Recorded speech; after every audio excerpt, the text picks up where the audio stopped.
Iran, Israel, America ನಡುವೆ ಭೀಕರ ಯುದ್ಧವಾಗ್ತಾ ಇದೆ. ಕೊಲ್ಲಿ ದೇಶಗಳಿಂದ ಇಂಧನ ಪೂರೈಕೆ ಬಿಕ್ಕಟ್ಟು ಸೃಷ್ಟಿಯಾಗ್ತಾ ಇದೆ. ಇಲ್ಲಿ ಭಾರತದ ಕೈ ಹಿಡಿಯೋದಕ್ಕೆ ಮುಂದಾದ ಮಿತ್ರರಾಷ್ಟ್ರಗಳು ರಷ್ಯಾ. ಯಾವುದಪ್ಪ ಭಾರತ ಕೈ ಹಿಡಿಯಕ್ಕೆ ಬರ್ತಿರೋದೀಗ ಅಂತ ಹೇಳಿದ್ರೆ, ಯಾವ ರಷ್ಯಾದಿಂದ ತೈಲ ತರಿಸಿಕೊಳ್ಳಕೂಡದು, ನಾನು ರಷ್ಯಾ ಜೊತೆಗೆ ವ್ಯಾಪಾರ ನೀವು ಮಾಡಿಬಿಟ್ರೆ ನಾನು ಸುಮ್ಮನೆ ಇರಲ್ಲ, ಕೆರಳಿ ಕೆಂಡಾಗಿಬಿಡ್ತೀನಿ ಅಂತ ಯಾವ ಟ್ರಂಪ್ ಮಾತಾಡ್ತಾ ಇದ್ರೋ ಆ ಮಾತಿಗೆ ಇದೀಗ ಇಲ್ಲ. ಯಾಕೆಂದರೆ ಯುದ್ಧ ನಡೀತಾ ಇದೆ. ಇಲ್ಲಿ ನಮಗೆ ತೈಲ ಬೇಕು. ಹರ್ಮುಜ್ ಜಲಸಂಧಿಯಿಂದ ನಮಗೆ 50% ತೈಲ ಬರೋದು ಆ ಜಲಸಂಧಿಯ ಮೂಲಕವಾಗಿಯೇ. ಆ ಜಲಸಂಧಿ ಕ್ಲೋಸ್ ಆಗಿದೆ, ನಮಗೆ ತೈಲ ಬರಲ್ಲ ಅಂತ ಇದ್ದಾಗ ನಮ್ಮ ನೆರವಿಗೆ ಯಾರು ಗೊತ್ತಾ ಬರ್ತಿರೋದು? ಮಿತ್ರ ರಾಷ್ಟ್ರ ರಷ್ಯಾ. ಕೊಲ್ಲಿ ರಾಷ್ಟ್ರಗಳ ಮೇಲೆ ಇರಾನಿಂದ ಪ್ರತೀಕಾರದ ದಾಳಿ ಒಂದು ಕಡೆ ಆಗ್ತಾ ಇದೆ. ಇಡೀ ಪಶ್ಚಿಮ ಏಷ್ಯಾವನ್ನು ಯುದ್ಧದ ಜ್ವಾಲೆಯಲ್ಲಿ ಮುಳುಗಿಸಿರೋದು ಇರಾನ್.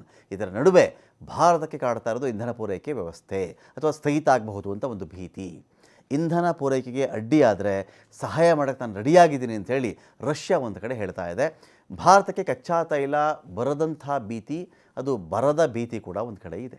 ಭಾರತದಲ್ಲಿ ಈಗ ಕೇವಲ 50 ದಿನಗಳ ಕಚ್ಚಾ ತೈಲ ಮತ್ತು ಸಂಸ್ಕರಿಸಿದ ಪೆಟ್ರೋಲಿಯಂ ಉತ್ಪನ್ನಗಳು ಮಾತ್ರ ಇರೋದು. ಬರೀ 50 ಡೇಸ್ಗಾಗುತ್ತೆ ನಮ್ಮ ಬಳಿ ಇರೋದು.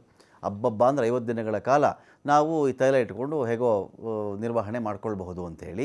ಹೀಗಾಗಿ ಯಾವುದೇ ಬಿಕ್ಕಟ್ಟು ಭಾರತಕ್ಕೆ ಎದುರಾದರೆ ನಾನು ನಿಮಗೆ ಸಹಾಯ ಮಾಡೋಕ್ಕೆ ರೆಡಿ ಅಂಥೇಳಿ ರಷ್ಯಾ ಒಂದು ಕಡೆ ಹೇಳ್ತಾ ಇದೆ. ಇಂಧನ ಅಗತ್ಯಗಳನ್ನು ಪೂರೈಸೋದಕ್ಕೆ ಸಿದ್ಧವಾಗಿದೆ ಅಂತ ಭಾರತಕ್ಕೆ ರಷ್ಯಾ ಭರವಸೆ ಕೊಟ್ಟಿದೆ. ಯುದ್ಧವು ದೀರ್ಘಕಾಲ ಮುಂದುವರೆದರೆ ಇಂಧನ ಪೂರೈಕೆಗೆ ಅಡ್ಡಿ ಇತ್ತು, ಇದನ್ನು ರಷ್ಯಾ ಎಕ್ಸ್ಪೆಕ್ಟ್ ಮಾಡಿತ್ತು. ಪ್ರಸ್ತುತ ಪೂರೈಕೆಯನ್ನು ಮುಂದುವರಿಸುವುದು ಅಲ್ಲದೆ ಅಗತ್ಯವಿದ್ದರೆ ಅದನ್ನು ಜಾಸ್ತಿ ಬೇಕಾದರೂ ಮಾಡ್ತೀನಿ ಅಂಥೇಳಿ ರಷ್ಯಾ ಭಾರತಕ್ಕೆ ಭರವಸೆಯನ್ನು ಕೊಟ್ಟಿದೆ. 88% ಕಚ್ಚಾ ವಸ್ತು ಆಮದು ವಿಚಾರ ಇದೆ ಇಲ್ಲಿ.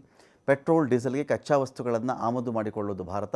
88% ಇಂಧನಗಳಿಗೆ ಕಚ್ಚಾ ವಸ್ತುಗಳನ್ನು ಆಮದು ಮಾಡಿಕೊಳ್ಳಲಾಗುತ್ತೆ. ಇದರಲ್ಲಿ 50%ಕ್ಕಿಂತ ಹೆಚ್ಚು ಮಧ್ಯಪ್ರಾಚ್ಯ ದೇಶಗಳಿಂದಲೇ ಭಾರತಕ್ಕೆ ಬರೋದು.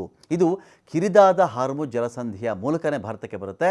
ಯುದ್ಧದ ಬಿಕ್ಕಟ್ಟಿನ ಕಾರಣಕ್ಕೆ ಹಾರ್ಮುಜ್ ಜಲಸಂಧಿ ಬಂದ್ ಮಾಡಿರೋದು ಇರಾನ್.